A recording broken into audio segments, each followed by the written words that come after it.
आइए सीधे मुद्दे पर आते हैं। आज के इस गहरे विश्लेषण में हम समझेंगे कि कैसे कोई भी इंसान अपनी सोच की दिशा को पूरी तरह बदल सकता है, यानी नकारात्मकता के उस दलदल से निकलकर मौकों की तलाश करने के लिए अपने दिमाग के न्यूरो पाथवे को कैसे रीवायर किया जा सकता है। और सुनिए, ये कोई हवाई बातें नहीं है, बल्कि पक्का विज्ञान है जो हमारी जिंदगी का रुख पलट सकता है। इस सफर में हम कुछ अहम पड़ावों से गुजरेंगे। सबसे पहले बात करेंगे मानसिक जेल से बाहर निकलने की, फिर जानेंगे कि विनाशकारी सोच को कैसे रोका जाए। इसके बाद हम मिलेंगे दिमाग के अल्टीमेट बाउंसर से, सीखेंगे अपने माइंड फिल्टर को ट्रेन करना और अंत में समझेंगे मैनिफेस्टेशन का असली विज्ञान। चलिए शुरू करते हैं। तो शुरुआत करते हैं हमारी पहली कड़ी से, एस्केपिंग द मेंटल प्रिजन, यानी मानसिक जेल से मुक्ति। देखिए, एक इंसान का सबसे अहम रिश्ता वो नहीं है जो उसका दुनिया से है, बल्कि वो है जो उसका खुद के साथ है। कितनी अजीब बात है ना। लोग अपनी पूरी जिंदगी दोस्तों, परिवार या ऑफिस के रिश्तों को सुधारने में लगा देते हैं, लेकिन अपने अंदर की आवाज को ही अनसुना कर देते हैं। सच तो ये है कि अगर किसी ने अपने भीतर के संवाद पर काम नहीं किया, तो बाहर की दुनिया में सच्ची शांति मिलना नामुमकिन सा है। असल में जिंदगी में हमेशा दो चीजें एक साथ चल रही होती हैं। एक तरफ वो परिस्थितियां हैं जिन पर किसी का कोई जोर नहीं, जैसे अनुचित स्थितियां या शारीरिक सीमाएं जिसमें इंसान पैदा होता है। लेकिन दूसरी तरफ है हमारा मानसिक रवैया। हालात चाहे जितने भी बुरे हों, उन पर कैसा रिएक्शन देना है, ये पूरी तरह हमारे हाथ में है। इसी को मेंटल प्रिजन या मानसिक जेल कहते हैं, जिसे इंसान खुद बनाता है। और सबसे अच्छी बात यह है कि इसकी चाबी भी उसी की जेब में होती है। अब आते हैं दूसरे अहम हिस्से पर, इंटरप्टिंग डिस्ट्रक्टिव थॉट्स, या विनाशकारी विचारों पर लगाम लगाना। चिंता हम सबको होती है ना? लेकिन क्या पता था कि चिंता भी दो तरह की होती है। एक होती है प्रोडक्टिव वरी, जो इंसान को आगे धकेलती है। जैसे कल कोई अहम काम है तो वो चिंता तैयारी करने के लिए मोटिवेट करेगी। ये तो हो गया दिमाग का ईंधन। लेकिन दूसरी होती है डिस्ट्रक्टिव वरी। ये वो जहरीला लूप है जो इंसान को अंदर ही अंदर खाता रहता है। मैं किसी काम का नहीं, मुझसे नहीं होगा। ये सोच इंसान को एक ही जगह फंसा देती है, बिल्कुल किसी भंवर की तरह। इन दोनों का फर्क समझना ही आगे बढ़ने की पहली सीढ़ी है। तो अब सवाल ये है कि इस जहरीले लूप को तोड़ा कैसे जाए। इसके 3 बेहद जरूरी कदम हैं। पहला कदम, जैसे ही वो नेगेटिव विचार आए, उसे एकदम से रोक दें। दिमाग में एक बड़ा सा स्टॉप साइन इमेजिन करें और खुद से कहें, नहीं, मैं इस बारे में बिल्कुल नहीं सोच रहा। दूसरा कदम, पैटर्न को पहचानना। ध्यान दें कि ये ट्रिगर कहाँ से आ रहा है। और तीसरा, इस खाली जगह को तुरंत किसी अच्छे और अर्थपूर्ण मंत्र से भर देना, वरना यकीन मानिए वो पुराना डर फिर से वापस आ जाएगा। लेकिन रुकिए, यहाँ एक बहुत बड़ा पेंच है। जो नया मंत्र या विचार इंसान खुद को दे रहा है, वो सच लगना चाहिए। अगर कोई खुद से झूठी और खोखली पॉजिटिव बातें करेगा, तो दिमाग तुरंत समझ जाएगा कि ये तो झूठ है। इसके बजाय कुछ ऐसा कहना चाहिए जो भरोसेमंद हो, जैसे मैं परफेक्ट नहीं हूं, लेकिन मैं पूरी कोशिश कर रहा हूं। ये एकदम सच्चा लगता है। दिमाग इसे झट से स्वीकार कर लेता है।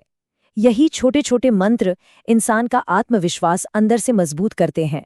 चलिए अब बढ़ते हैं हमारी तीसरी कड़ी की ओर, द ब्रेन्स अल्टीमेट बाउंसर, दिमाग का अपना पर्सनल रक्षक।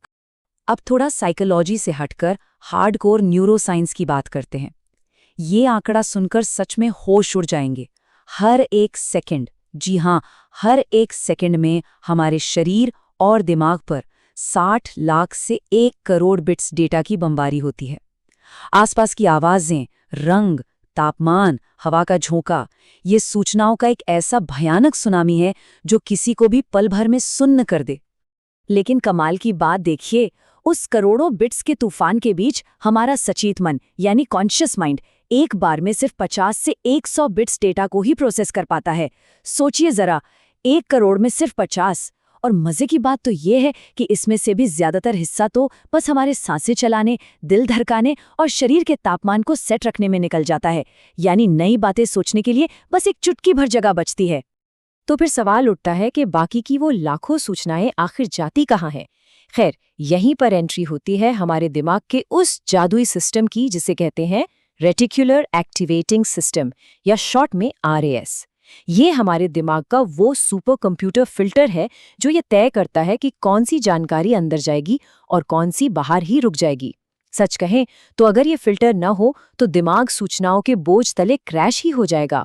ये RAS बिल्कुल किसी महंगे क्लब के उस कड़क बाउंसर की तरह है जो दरवाजे पर खड़ा है। वो सिर्फ उसी को अंदर जाने देगा जिसका नाम VIP लिस्ट में है। और सबसे मजेदार बात पता है क्या है? ये VIP लिस्ट हम खुद तैयार करते हैं। अगर इंसान ने इस बाउंसर को बता रखा है कि दुनिया बहुत बुरी है, खतरे से भरी है, तो बाउंसर सिर्फ खतरों को ही अंदर आने देगा। लेकिन अगर इसे मौकों की लिस्ट दी जाए तो ये बाउंसर सीधे अच्छे अवसरों को ही अंदर भेजेगा। फैसला पूरी तरह हमारे हाथ में है। अब आते हैं चौथे हिस्से पर, ट्रेनिंग द माइंड्स फिल्टर। आखिर इस बाउंसर को सिखाया कैसे जाए? इस बायोलॉजिकल बाउंसर को हैक करने का एक बड़ा ही मजेदार और रोजमर्रा का तरीका है। एक छोटा सा गेम है, अपने आसपास स्वाभाविक रूप से दिल के आकार यानी हार्ट शेप को खोजना। ये कहीं भी हो सकता है, रास्ते में पड़े किसी पत्ते में, आसमान के बादलों में, या फिर सुबह की कॉफी के झाग में।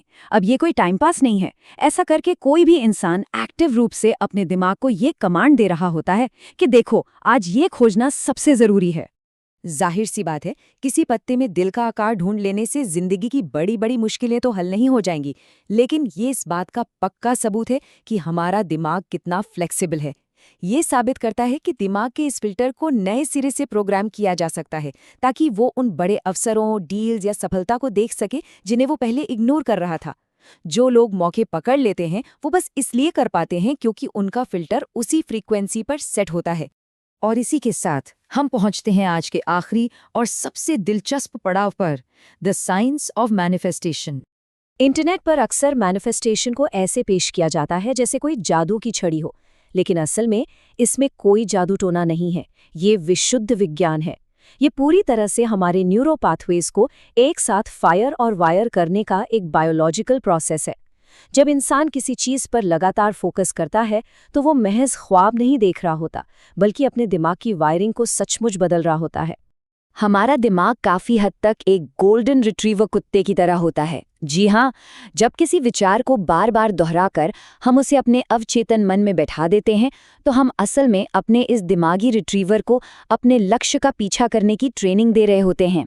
अगर इसे सही दिशा मिल जाए तो ये डर और शक के पीछे भागने के बजाय उन चीज़ों को खोज निकालेगा जो सच में मायने रखती हैं। इसे बस ये बताने की ज़रूरत है कि लाना क्या है। और इस रिट्रीवर को प्रोग्राम करने के बस 3 सिंपल साइंटिफिक स्टेप्स हैं।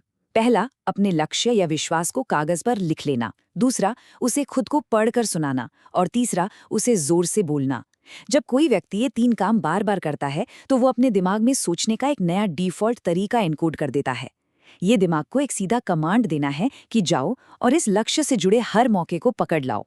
और बस इसी तरह सोच हकीकत में बदलने लगती है। तो अब जब ये पूरी तरह साफ हो चुका है कि दिमाग का ये बाउंसर, ये फिल्टर पूरी तरह से हमारे कंट्रोल में है, तो बस एक ही सवाल बाकी रह जाता है, और वो ये कि आने वाले कल के लिए इंसान अपने दिमाग को क्या खोजने के लिए प्रोग्राम करेगा। क्या वो नई संभावनाओं पर फोकस करेगा या फिर उन्हीं पुरानी कमियों पर? ये एक ऐसा सवाल है जो किसी की भी जिंदगी की पूरी दिशा बदल सकता है।